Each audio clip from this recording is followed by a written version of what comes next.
오늘 함께 보실 말씀 마태복음 4장 1절에서 11절까지 말씀입니다.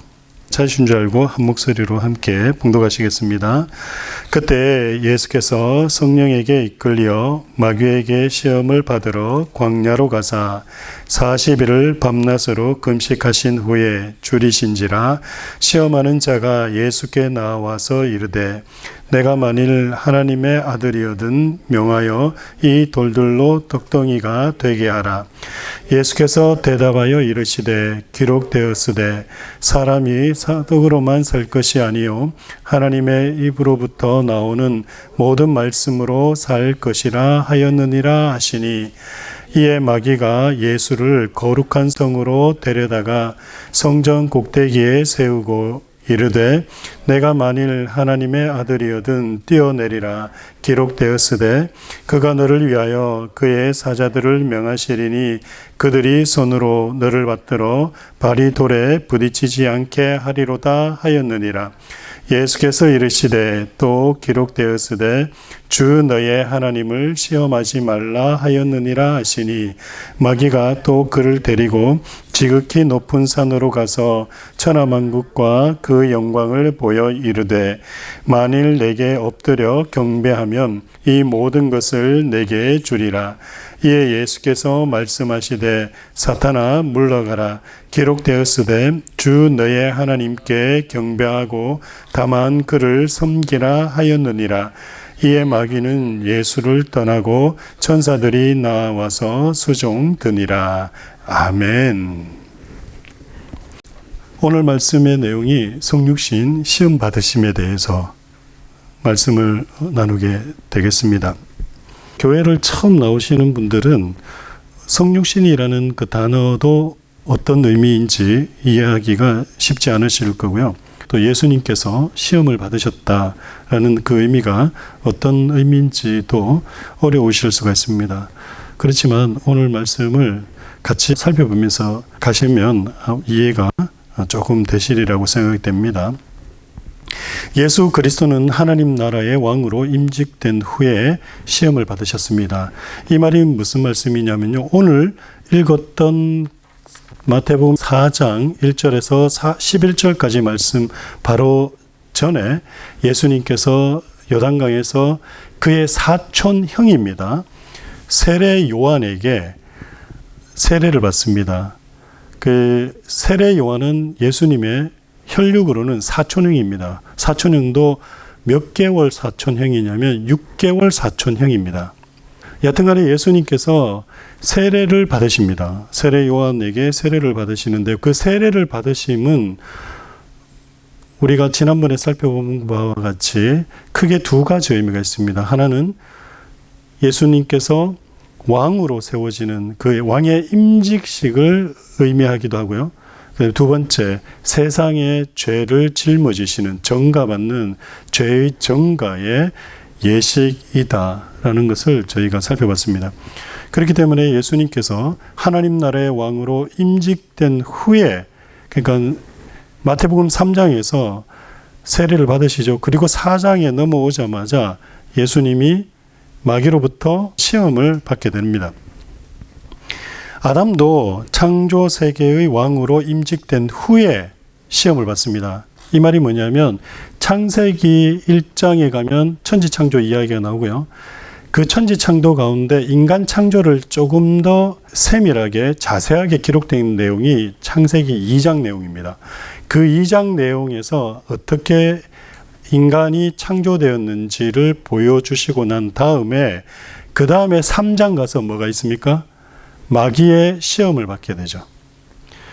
그 모습이랑 똑같다는 얘기예요, 지금. 아담이 왜 창조 세계의 왕으로 임직이 되었냐면 하나님께서 온 우주 만물을 창조하신 후에 사람을 만드시고 그 사람에게 그 모든 만물을 어떻게 하라 그랬습니까? 다스리라라고 말씀을 하신 거예요. 다스린다라는 의미가 무엇입니까? 왕이란 얘기거든요. 왕이 우리를 다스리는 것처럼 그래서 아담에게 생육하고 번성하고 땅에 충만하고 정복하고 다스리라라고 얘기한 것은 바로 왕권을 아담에게 주신 의미예요. 그래서 대리왕으로 세워진 겁니다. 뭐 이따가 또 말씀을 더 드리게 될 것 같은데요. 여러분 창세기의 그 왕의 임직이 아담에게 있고요. 그 다음에 쭉 가다 보면 이스라엘 역사 가운데 최초로 왕이 세워지죠. 사울 왕이 세워집니다. 그 전까지 왕이 누구였어요? 원래 이스라엘 백성들의 왕은 하나님이셨어요. 그런데 어느 날 이스라엘 백성들이 사사 시대를 지나면서 뭘 요구합니까? 왕을 요구해요. 그래서 왕이 세워지죠. 그죠? 근데 그 세워진 왕은 이스라엘의 진짜 왕이에요? 대리왕이에요? 대리왕입니다. 그죠? 그런 의미인 거예요. 원래 왕은 하나님이신데 그 하나님이 당신의 그 통치권을 사람에게 위임한 거죠. 이스라엘 백성들의 왕은 원래 하나님이셨는데 그 왕의 통치권을 누구에게? 대리왕을 세워서 넘겨주시는 겁니다. 아담도 창조 세계의 왕으로 임직된 후에 시험을 받은 것처럼 예수님도 어떻게 해요? 세례를 받으신 후에 시험을 받았다라는 것이 바로 왕으로서의 임직한 후에 그렇게 그 시험을 받았다는 걸 통해 가지고 지금 비교가 되고 있는 거예요. 어떤 비교? 최초의 사람인 아담과 둘째 아담이 되시는 예수 그리스도와 이렇게 대조가 되고 있는 모습을 보여준다라는 겁니다. 근데 첫 번째 아담은 어땠습니까? 그 시험에서 성공을 하나요? 아니면 실패합니까? 실패합니다. 그래서 그 실패의 결과로 어떤 일이 일어납니까? 죄와 죽음이 인간에게 도입이 돼버려요. 들어오게 되죠. 그죠? 그런데 제2 아담인 예수 그리스도는 시험을 이깁니까? 실패합니까? 이기시죠. 그죠? 우리는 익히 지금 알고 있어요. 그죠? 이기시죠. 그래서 하나님의 나라의 왕으로 확정되었고 그분이 이기심으로 어떤 일이 있습니까? 의와 생명을 우리에게 가져다 줬어요. 첫째 아담은 어떻게 해요? 실패함으로 죄와 죽음을 우리에게 갖다 줬는데 두 번째 아담인 예수 그리스도는 어떻게 우리에게 성공함으로, 이김으로 생명과 의를 우리에게 가져다 줬다라는 겁니다. 그래서 예수님의 시험 받으심이 중요하다라는 거예요. 그 예수님의 시험 받으심을 말씀을 나누면서 항상 끝에 가면 적용들을 어떻게 시키냐면 예수님이 그 말씀으로 이긴 것처럼 우리도 그래 말씀으로 이겨야 됩니다. 여러분 우리는 못 이깁니다. 우리는 못 이겨요. 사단 마귀를 우리는 못 이깁니다. 근데 자꾸 목회자들이 설교를 하면서 이기라고 그렇게 얘기를 해요. 근데 우리 못 이겨요. 이길 수 있다면, 이기려면 주 예수 안에 있어야지만 이길 수 있는 거예요. 우리가 말씀만 가지고는 못 이겨요. 우리는 절대 사단 마귀를 못 이깁니다. 여튼간에 예수님께서 공생의 시작 때 광야에서 시험을 받으십니다. 광야에서 짐승들과 함께 있고 천사들의 섬김을 받으면서 사탄에게 시험을 받았습니다. 여기서 여러분들이 좀 아셔야 되는 게 뭐냐면 예수님이 시험 받을 때에 어느 날 사탄과 마귀가 예수님께서 광야에서 40일 동안 금식을 하시면서 그 시험을 받잖아요. 그죠? 근데 한 날 동시에 세 가지 시험이 다다닥닥 이래 왔다라고 생각해요. 근데 아닙니다. 아니에요.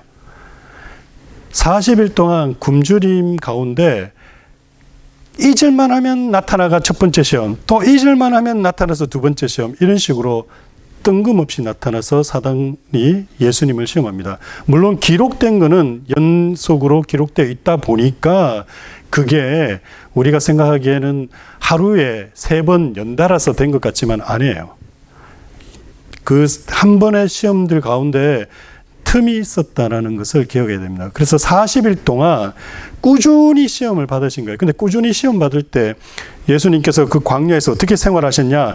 짐승들과 함께 그리고 천사의 섬김을 받으면서 광야 40일 동안 금식 가운데 보내시면서 시험을 받으셨어요. 그 이유가 뭔지, 그 내용이 왜 그렇게 예수님이 하셔야만 했고 하셨는지를 오늘 이해를 하셔야 돼요. 지금까지는 우리가 너무 쉽게 그 시험의 내용만 얘기했거든요. 근데 예수님께서 왜 그 시험을 받으셨는지 정확한 의미를 확인해 보도록 하겠습니다. 이 시험에서, 그러니까 사단이 준 이 시험에서 이기느냐, 이기지 못하느냐로 통해서 예수님께서 메시아로서 바로 설 수 있는지 없는지가 결정되는 문제이기 때문에 그렇습니다. 마태 말고요. 그 다음에 마태 다음에 기록된 복음서가 마가라는 복음이 있습니다. 그래서 이름이 마가라는 마크가 쓴 복음서를 마가라고 우리는 얘기하는데요. 이 마가가 주 예수가 광야에서 짐승과 함께 있었고 천사들로부터 섬김을 받는 것을 첫 아담의 낙원에서의 생활과 대조하고 있다는 것을 여러분이 기억하셔야 돼요. 그러니까 아담이 창조될 때 그 창조된 이후에 그가 있었던 곳이 어디예요? 우리가 알고 있는 대로 에덴 동산이죠. 에덴 동산이에요. 그 에덴 동산에 누구랑 있었어요? 하나님이 그때 창조하셨던 짐승들하고 살았죠. 그죠? 창세기 1장, 2장 잘 읽어보세요. 아담이 동물들과 함께 지내고 있었어요. 어디에서요? 동산에서, 에덴 동산에서. 자, 요 장면을 가지고 지금 예수님께서 이제 광야로 가셔서 마가복음에 마가가 뭐라고 기록을 하고 있냐면 예수님께서 광야에서 누구와 함께 있었다? 짐승들과 함께 있으셨다. 그리고 천사들의 수정을 받았다라고 얘기하므로 아담이 처했던 그 장면과 예수님이 지금 현재 시험을 받기 전에 시험을 받는 그 상황에 있는 그 환경이 똑같았다라는 것을 보여주는 거예요. 그러면서 아담과 예수님을 대조하고 있는 겁니다. 실패한 아담과 성공한 예수 그리스도, 시험을 이기신 예수 그리스도를 이렇게 대조하고 있는 거예요. 첫 아담은 낙원에서 짐승들과 함께 살고 그들과 사귀었다라고 얘기하고요. 이로써 광야에서 시험 받기 전에 짐승들과 함께 지내고 또 천사들의 섬김을 받은 주 예수가 아담에 상응하는 제2 아담임을 분명히 이야기하고 있습니다. 요것 때문에 나중에 물론 이제 사도 바울이 먼저 서신을 기록하기 때문에 사도 바울이 먼저 얘기한 거지만 사도 바울은 예수님을 누구라고 지칭을 하냐면 둘째 아담이다 라고 칭하는 거예요. 둘째 아담이라고 칭하는 이유가 바로 그겁니다. 그리고 마태복음이 있고 그 다음에 마가복음이 있는데 그 다음 복음서가 뭐냐면 누가, 그러니까 이 누가라 그러니까 우리가 생각하는 후라고 생각하는데 그게 아니라 이름이 누크예요. 그래서 한글로 번역할 때 누가라고 그랬는데 그 사람이 쓴 복음서가 한글로 번역되면서 누가복음이라 그랬는데요. 이 누가가 쓴 복음서에 의하면 또 뭐라고 기록되냐면 마지막 시험, 누가는 마지막 시험도 또 기록하고 예수님이 시험을 몇 번 받으셨습니까? 그러면 99.999 100이면 100다 몇 번이라고 얘기하면 한 번이요 그래요. 그런데 실은 두 번이에요. 이게 뭔 소리지? 그래서 누가가 뭘 기록하냐면 마지막 시험 받으심을 기록합니다. 마지막 시험 받으심을 기록해요. 지금 한번 찾아볼까요? 그러면 마지막 시험이 어떤 시험이 있는지 한번 찾아보겠습니다. 누가복음 22장 한번 찾아보겠습니다. 누가복음 22장 39절에서 42절 말씀인데요. 제가 읽어드릴 테니까 눈으로 따라오시면서 한번 보세요. 그리고 제가 설명을 드리겠습니다. 예수님의 시험이 몇 번이었는지 2번이었다라는 것을 제가 말씀을 드리기 위해서, 그리고 그 두 번째 시험이 예수님의 십자가 달리시기 직전 있었다라는 걸 보여드릴게요. 39절입니다. 예수께서 나가사 습관을 따라 어디 가셨다고요? 감람산에 가심에 제자들도 따라갔더니 그곳에 이르러 그들에게 이르시되 뭐 하라고요?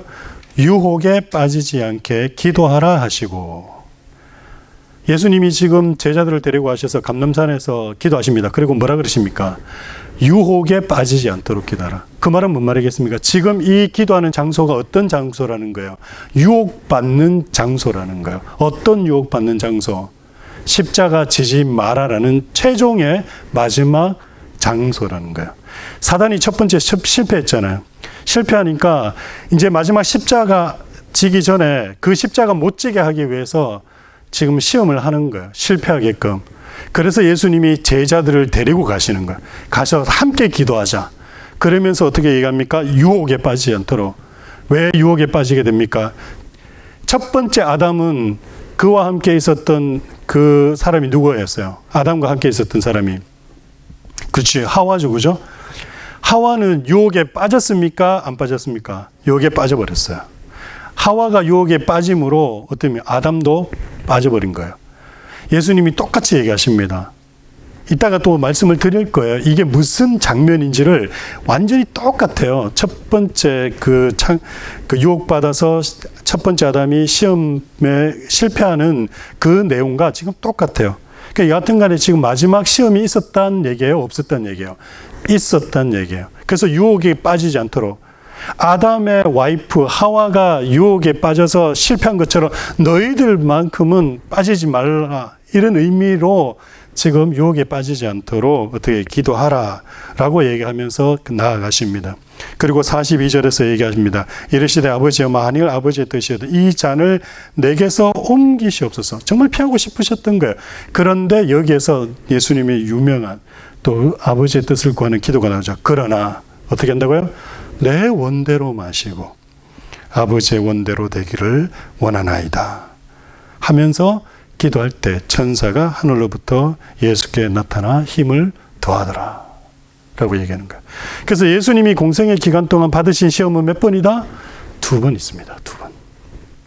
첫 번째는 마귀로부터 받은 거고요. 두 번째는 감람산에서 그때 어떤 그런 유혹이고 그 내용인지는 우리가 그냥 유추할 수밖에 없지만 시험의 시간이었다라는 것을 알 수 있습니다. 그래서 아담이 동산에서 짐승들과 함께 지내다가 유혹자에 의해서 시험 받았고요. 예수님도 광야에서 짐승들과 함께 지내시다가 사탄 마귀에 의해서 시험을 받았습니다.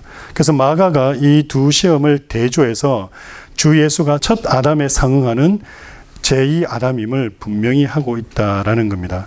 근데 그리스도는 제2 아담으로서 시험을 받아서 어떻게 합니까? 승리하시죠. 이기심으로 구세주로 확고히 서시는 것을 보게 됩니다. 그래서 모든 인류를 멸망으로 이끈 첫 아담의 타락을 회복해서 새 인류의 조성을 시작하십니다. 예수님의 시험이 이만큼 중요한 거예요. 예수님이 시험을 받으셔야만 했던 이유가 바로 여기 있는 겁니다. 여러분 아마 누가복음 지금 펼쳐 놓았을 텐데요. 누가복음 3장 보시면 21절 보시면요. 예수님 세례 받으시는 내용이 나오거든요. 백성이 다 세례를 받을 때 지난주 말씀이에요.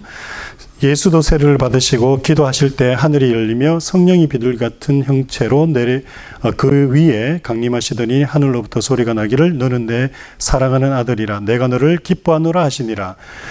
지금 세례를 받으시죠. 그리고 누가가 어떻게 기록하는지 보세요. 그리고 23절 예수께서 가르침을 시작하실 때 나이가 몇 살쯤이더라? 30세쯤이더라. 그러니까 예수님의 공생의 시작이 몇 살에 시작이 됐다? 30세 때 시작이 됐다라고 얘기합니다. 그러면서 예수님의 족보를 쭉 기록하고 있는데 예수님의 족보가요. 예수님으로부터 시작됩니다. 그죠? 23절에 보면 예수님으로부터 시작돼서 24절에 그 위는 마따이요, 그 위는 레위요, 그 위는 멜기요 하면서 쭉 가다가 여러분 저기 36절 보세요. 36절, 3장 36절. 물론 이제 뭐 중간에 다 건너뛰었는 건데요. 36절 보시면 그 위는 가이난이요, 그 위는 아바삭이요, 그 위는 셈이요. 셈은 누군지 아실 거고요. 그 위는 노아요. 노아의 아들이죠, 셈이. 그리고 그 위는 레멕이요. 그 위는 무드셀라요. 무드셀라는 누군지 아시죠? 성경 인물 가운데 가장 오래 살았던 사람입니다. 무드셀라. 그 위는 에녹이요. 에녹은 누군지 알죠? 예, 죽음을 맛보지 않고 승천한 사람, 365년 동안 살다가 승천한 사람, 에녹. 그리고 그 위는 야렛이요. 그 위는 마할랄렐이요. 그 위는 가이난이요. 그 위는 에노스요. 그 위는 셋이요. 그 위는 누구요? 아담. 아담 누굽니까? 아담이 누구예요? 첫 번째 아담, 실패한 아담이죠. 그죠? 근데 그 위는 누구라고요? 하나님이시다라고 그러죠. 자, 예수님으로 시작된 족보가 어디로서 끝납니까? 하나님으로 끝나면서 4장 딱 넘어가자마자 누가 나옵니까? 예수께서 성령의 충만을 입어 요단강에 이끌려 광야에서 40일 동안 성령에 이끌려 마귀에게 시험을 받으시더라. 지금 예수님이 세례받고 예수님으로 시작된 족보가 쭉 가다가 어디에서 끝납니까? 하나님으로 끝나죠. 근데 그 하나님으로 끝나면서 4장이 나오는데 예수가 나와요. 그래서 지금 누구와는 뭘 얘기하고 싶으냐면 아담 그 위는 아담이요 그 위는 하나님이시니다라고 얘기하면서 예수께서는 이래 넘어가 버리면 감을 통해 가지고 지금 누가가 그 하나님이 누구라는 얘기예요. 예수님이라고 얘기하고 있는 거예요. 근데 그 예수님이 지금 어떻게 해요? 광야로 가신 거예요. 광야로 가서 마귀에게 시험을 받으시는 거예요. 그래서 첫 번째 아담은 그 광야에서 그 에덴 동산에서 시험에 실패했는데 두 번째 아담인 이분은 어떻게 했다고요? 이기시는 거야. 그걸 보여주는 거예요, 지금. 그래서 다시 어떻게 했다? 회복시켰다는 거. 다시 회복시켰다는 걸 지금 보여주고 있는 거예요. 죄와 사망으로 죽을 수밖에 없었던 인류를 예수님께서 다시 회복시켰다는 것을 보여주고자 지금 시험 이야기를 하고 있다는 겁니다. 이 시험을 꼭 반드시 받으셔야 하기 때문에 하나님이신 그분이 무엇이 되셔야 됐다? 사람이 되셔야 됐다라는 거예요. 그게 성육신이라는 거예요. 그게. 그래서 안쌤이 얘기한 것처럼 Why God became man? Cru Deus homo. 왜 하나님이 인간이 되셨나? 하나님이 인간이 되실 수밖에 없었던 이유는 바로 회복이라는 거예요. 하나님 백성 회복. 이것이 창조 경륜이라 그랬죠. 이것을 이루고자 그랬다라는 겁니다. 그래서 예수님이 친히 시험을 받으신 거예요. 하나님은 시험을 받을 수가 있습니까? 없습니까? 못 받아요. 하나님은 시험을 받을 수 있는 존재가 아니에요. 어떻게 하나님이 시험을 받아요? 하나님 모든 걸 창조하신 분인데. 그런데 시험을 받아서 이겨야만 되니까 하나님이 무엇이 되실 수밖에 없다. 사람이 되실 수밖에 없는 거예요. 사람이 되어야만 시험 받을 수 있죠. 그래서 예수 그리스도의 우리가 인격을 뭐라 하냐면 신인 인격이라고 합니다. 예수 그리스도 안에는 신성과 인성이 함께 존재하는 그런 분이시라는 거예요. 그래서 제가 오늘도 우리 자녀들에게 얘기했습니다. 우리가 믿는 믿음의 대상이 뭐지? 우리가 믿는 믿음의 대상 무엇입니까? 라고 했을 때 그 믿음의 대상이 누굽니까? 예, 하나님이라고 하면 안 돼요. 제가 말씀드렸잖아. 하나님이 아니에요. 우리 신앙의 대상은 누구라고요? 예수 그리스도시다. 근데 그 예수 그리스도가 그럼 누구신데? 라고 물으면 그때는 뭐라고 얘기해야 된다고요? 하나님이다 라고 말하는 거예요. 우리의 신앙의 대상은 예수 그리스도. 그리고 그 예수가 누구라고요? 하나님이라고요. 그것이 복음서에 기록된 뭐에서 증명된다 그랬습니까? 제자들의 신앙 고백에서 전환돼. 그리고 이 교회가 세워진 그 신앙의 가장 기초 고백이 바로 뭡니까?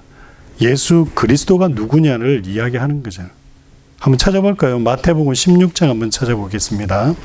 마태복음 16장.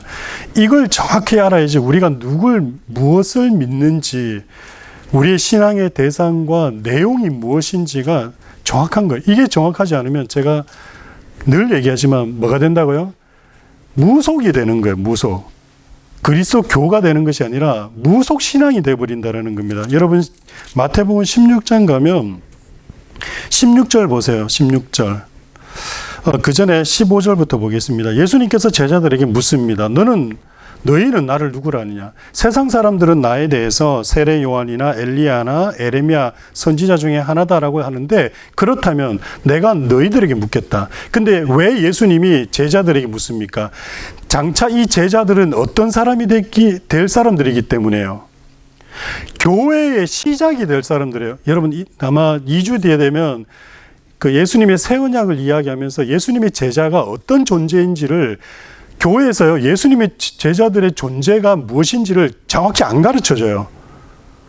근데 예수님의 제자들이 갖는 의미가 뭔지를 알면 제자들을 우리가 함부로 무시를 못해요. 인격적으로 아니면 그 인물 설교를 절대 할 수가 없습니다.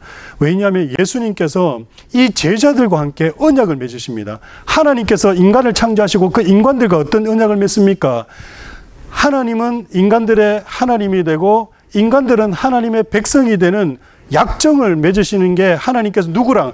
자신이 창조한 아담과 맺으시잖아요. 그것을 통해서 언약식을 통해서 약정을 통해서 어떻게 됩니까? 그 아담이 하나님의 백성이 되는 거예요. 근데 새 언약이라는 걸 통해서 예수님께서 십자가에 달리시기 전날 밤 제자들과 마지막 만찬을 하시면서 뭘 합니까? 제자들과 약정을 맺으십니다. 뭘로요? 피와 살로. 그러면서 제자들에게 말합니까? 오늘 이 고백을 적용을 시킵니다. 뭐라고 고백을 적용시킵니까? 한번 보세요. 15절, 이르시되 너희는 나를 누구라 하느냐? 그러니까 베드로가 나서서 얘기합니다. 주는 그리스도시요 살아계신 하나님의 아들이시니이다. 지금 예수님 보고 주라고 얘기하고요, 그리스도라고 얘기하고요, 살아계신 하나님의 아들, 하나님의 아들이라는 것은 하나님과 동격이라는 의미라 그랬죠. 그래서 살아계신 뭐라고요? 하나님이십니다. 그렇게 얘기하잖아요. 그리고 뭐라 그럽니까? 18절 보세요. 18절 우리 함께 읽겠습니다. 시작. 내가 내게 이르노니 너는 베드로라. 내가 이 반석 위에 내 교회를 세우리니 음부의 권세가 이기지 못하리라. 아멘. 지금 예수님께서 뭐라 그럽니까? 네가 고백한 이 고백, 주는 그리스도시요 살아계신 하나님의 아들이십니다라는 그 고백 위에 뭘 세우겠다고요? 내 교회를 세우겠다 그랬습니다. 그러면 이 교회는, 이 교회의 신앙의 대상은 누구란 얘기입니까? 예수 그리스도라는 얘기예요. 그분이 누구란 얘기입니까? 하나님이시라는 얘기입니다. 이게 순서가 그렇게 가야 돼요. 근데 우리의 신앙의 대상, 우리의 신앙의 믿는 우리의 믿음의 대상이 누굽니까? 라고 했는데 하나님이 하면 이거는요 세상 종교도 그래 얘기한다 그랬잖아요. 당신 누구 믿습니까? 우리 하나님 믿는다고. 단지 뭐가 다르다고? 이름이 다르다 그랬잖아요. 제가 알라고요, 또 어느 사람은 부처고요, 어떤 브라만이고요, 이렇게 얘기한다 그랬잖아요. 그들은 다 그 브라만이 그 불교의 그 부처가 또 다른 종교의 그 신들이 다 뭐라고요? 가스로 통일시킨다 그랬잖아요. 제가 아니라고요. 아니라고요. 우리가 믿는 믿음의 대상, 사도행전 4장 12절에 뭐라고 합니까? 온 천하에 구원받을 만한 다른 이름을 주신 적이 없다. 오직 누구밖에 없다? 예수 그리스도밖에 없다. 그 고백 위에 뭐가 세워졌다고요? 내 교회가 세워졌다 그러잖아요. 베드로의 그 고백 위에, 그래서 나중에 제자가 뭐라고, 도마가 뭐라고 고백합니까? 그 도마의 고백이, 나는 도마의 고백만 생각하면 가슴 뭉클하고 눈물 난다 그랬잖아요. 제가 이런 아름다운 고백이 있을 수가 없다. 여러분 요한복음 20장 한번 찾아볼게요. 도마의 고백이 얼마나 그 아름다운 고백인지 한번 보세요. 20장 26절, 근데 24절부터 제가 읽으면서 설명을 드릴게요. 한번 보세요. 20장, 요한복음 20장 24절부터 제가 읽으면서 설명을 드릴 테니까 한번 보세요. 12 제자 중에 하나로서 디두모라 불리는 도마는 예수께서 오셨을 때 함께 있지 아니한지라. 이게 뭔 말이냐면 예수님이 부활하시고 난 다음에 부활하신 예수님께서 제자들에게 나타나십니다. 근데 뜬금없이 나타나시다 보니까 나타나실 때 제자들이 다 같이 모여 있을 때도 있고 또 몇몇 제자가 빠질 때가 있었는데, 이때 누가 없었냐면 디두모라 불리는 도마. 도마는 쌍둥이입니다. 디두모라는, 이 디두모라는 헬라어의 뜻이 쌍둥이라는 얘기예요. 쌍둥이로 불리는 도마라는 의미예요. 그러면 도마는 똑같이 생긴 자기 형제가 하나 더 있었다 없었다? 있었다는 얘기입니다. 도마는 예수께서 오셨을 때 함께 있지 아니한지라 다른 제자들이 그에게 이르되 우리가 주를 보았노라 하니, 자기는 못 보고 다른 제자들이 봐서 막 자랑하는 거예요. 우리 주님 봤다고. 그러니까 도마가 뭐라 그러냐면, 도마가 이르되 내가 그의 손에 못자국을 보며 내 손가락을 그 못자국 넣으며 내 손을 그 옆구리에 넣어보지 않고는 믿지 않겠노라. 도마도 성질 대단하죠. 내가 정확하게 확인하지 않으면 어떻게 하겠다고요? 안 믿겠다. 그런데다가 그것도 그냥 보는 게 아니에요. 그 보이는 사람이 가짜일 수도 있으니까 그 손에 못자국과 그 옆구리에 못자국을 내가 보지 않으면, 손을 넣어보지 않으면, 그것도 확실히 내가 만져보지 않으면 내가 믿지 않겠다. 그리고 8해를 지나서 제자들이 다시 집안에 있을 때 도마도 함께 있고 문들이 닫혔는데 예수께서 오사 가운데 서서 이르시되 너희에게 평강이 있을지다 하시고, 27절 보세요. 도마에게 이르시되 네 손가락을 이리 내밀어 내 손가락을 보고 내 손을 내밀어 내 옆구리에 넣어보라.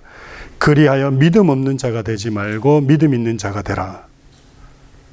이 장면을 여러분 잘 그려보셔야 돼요. 지금 분위기가 어떤 분위기예요? 싸해진 거예요. 그리고 도마가 자기는 도저히 못 믿겠다고. 교회, 그리스도, 그런 게 어딨어. 나는 못 믿어. 예수 부활했다고 거짓말이야. 라고 했던 이 도마가 그 앞에 예수님이 진짜 나타나신 거예요. 그리고 손을 보여주시고 옆구리를 보여주십니다. 근데 여러분, 구약에 여호와라는 이름이 있죠. 그게 히브리로 이게 욤, 해, 와우, 해예요. 이거는 나중에 기회 되면 제가 또 설명을 드릴게요. 오늘은 간단하게 설명드릴게요. 여호와라는 그 단어는 발음을 할 수가 없습니다. 왜냐하면 히브리 사람들이 그 발음을 잃어버렸어요. 왜냐하면 너무 존귀한 이름이라 함부로 부를 수가 없어서 부르지 않다가 그 이름을 잃어버렸어요. 부르는 이름을. 근데 쓰기만 해. 그 자음만 있어. 요드라는 요런 표시가 있고요. 그 다음에 해라는 단어가 있고 와우라는 단어가 있고 해라는 단어. 이걸 여호와라고 그렇게 우리끼리 부르기는 하지만 이름을 몰라요. 단지 기록만 해요. 그런데요. 히브리 말은 상형 문자입니다. 그 상형 문자라는 의미가 뭐냐면 단어 하나하나가 무엇을 의미하는지가 그게 알 수 있는 단어예요. 근데 여호와라는 단어의 그 한 단어 한 단어 뜻이 뭐냐면 이 요드라는 거, 여호와의 첫 번째 단어 요드라는 이게 뭐냐면 손이라는 의미예요. 손. 그리고 요드 다음에 해라는 이 단어는요. 창문이라는 뜻인데 어떤 뜻이냐면 보다라는 뜻이에요. 요드 손, 보다. 그다음에 뭐냐면 와우라는 게 이게 못이라는 의미입니다. 못. 연결되어 있다. 못.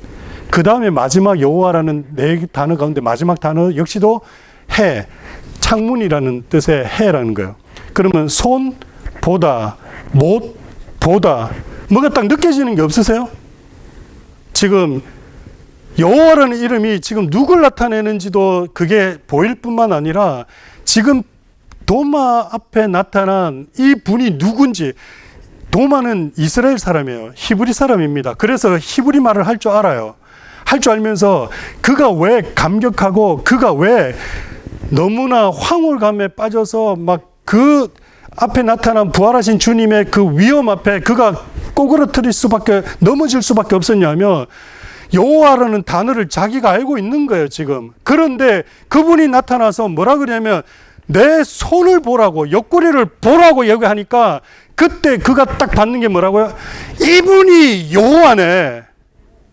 그래서 뭐라 그럽니까? 28절에 도마가 대답하여 이르되 함께 읽습니다. 시작. 나의 주님이시요 나의 하나님이시니이다. 여러분 보세요. 우리 예수님이 어떤 분이십니까? 하나님이세요. 하나님. 우리를 구원하신 하나님이십니다. 여러분 예수님을 잊으시면 안 돼요. 예수님은. 어디 가서 하나님 믿는다고 하지 마세요. 제발. 우리는 예수를 믿습니다. 그분이 하나님이십니다. 보이지 않는 하나님이 보이는 하나님으로 나타내 주셔서 그분이 십자가에서 나 때문에 피 흘리시고 죽으셨고 그래서 내 죄를 다 사해 주셨고 나를 다시 살리시고자 부활하시고 다시 오셔서 이제 우리를 하나님 나라로 데려가시기 위해서 지금 오실 날을 기다리고 계시는 그분입니다. 그분. 그래서 이분이요 시험을 받으셨던 거예요. 시험을 받아서 승리하셔야만 됐던 겁니다. 여러분 예수님을 사랑하지 않을 수가 없어요. 예수님이 너무 좋으신 분이에요. 그리고 성경이 이야기하는 모든 내용과 스토리와 그 다음에 성경에 나오는 모든 제사법이나 여러 가지 그 사건들, 이 모든 것이 그냥 그 사건을 이야기하려고 하는 것이 아니라 그 사건에 담겨져 있는 누구? 예수 그리스도. 결국은 그 예수 그리스도를 이야기하면서 그분이 우리를 만드신, 나를 만드신, 우리 자녀를 만드신, 그리고 내가 이 땅에 우연찮게 존재된 것이 아니라, 우연히 존재된 것이 아니라 하나님의 놀라운 섭리 가운데 또 오비도 제일장로교에서 이렇게 만나게 되고 이 자리에 앉아 있는 것이 그냥 우연이 아니라 정말 하나님께서 그분 안에 섭리 안에서 이루어졌다라는 것을 여러분 알게 되는 겁니다. 우리의 믿음의 고백이 바로 도마의 이러한 고백이었으면 좋겠습니다. 나의 주님이시오 나의 하나님이십니다. 정말 너무 아름다운 고백 아닌가요? 이런 고백이 우리의 삶에 항상 함께 고백되어지기를 소원합니다. 기도하겠습니다. 참 좋으신 아버지 하나님, 당신의 아들을 우리를 위해서 이 땅에 보내시고 사람이 되사 십자가의 죽으심으로 우리의 죄를 씻으시고 다시 하나님의 백성으로 우리를 삼으신 그 크신 은혜를 감격하며 또 찬양하며 영광을 돌립니다. 이번 한 주간도 예수 그리스도가 누구신지를 깊이 깨달아 오직 주 예수 그리스도만 나의 구주, 나의 하나님으로 모시는 삶이 될 수 있도록, 그리함으로 우리 가정 위에 또 우리 자녀들 위에 우리가 하는 모든 일들에 주의 영광이 드러날 수 있도록 주님 역사해 주옵소서. 모든 것 주님께 감사드리오며 예수님의 이름으로 기도드립니다. 아멘.